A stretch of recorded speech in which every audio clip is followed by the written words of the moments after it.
Welcome to the most dangerous circuit on the season. Electric tension here at Fuji. Has so far been the story of two men.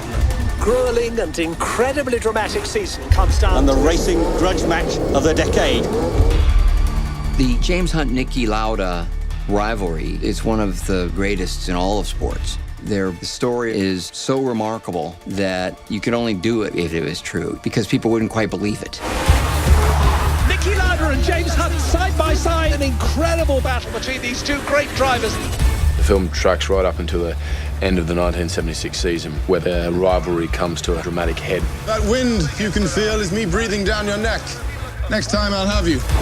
One of the things they say about that period, the 70s, in the Formula One world is that's when sex was safe and driving was dangerous. I accept every time I get in my car. There's 20% chance I could die. Niki approached it as rationally and as professionally as possible. Whereas James Hunt was a flamboyant ladies' man. I've been told you're a bad boy. He lived a rock and roll life, but had the talent to still put himself in the car and go like hell. Talk to me, James. Don't make a stranger of me. Don't go to men who are willing to kill themselves driving in circles looking for normality.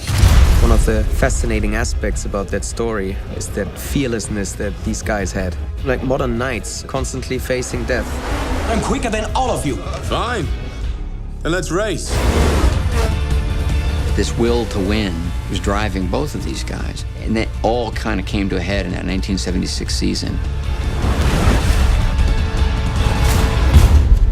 They were willing to risk their lives to attain this elite status. They paid a price for it.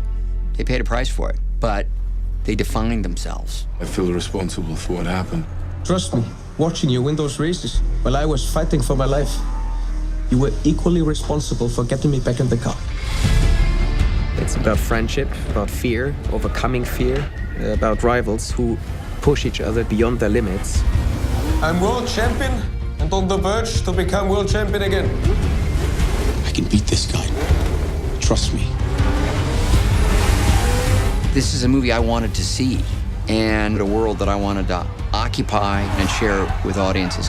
Not only because of the on-track drama, the life-death drama, it's also just the really, truly entertaining nature of these two guys. You know, they're both fascinating, they're funny, they're serious and formidable, and the combination of these guys, their rivalry, their relationships off the track as well, the way they went about the business of trying to be great was, I thought, emotional, cool, and certainly fascinating.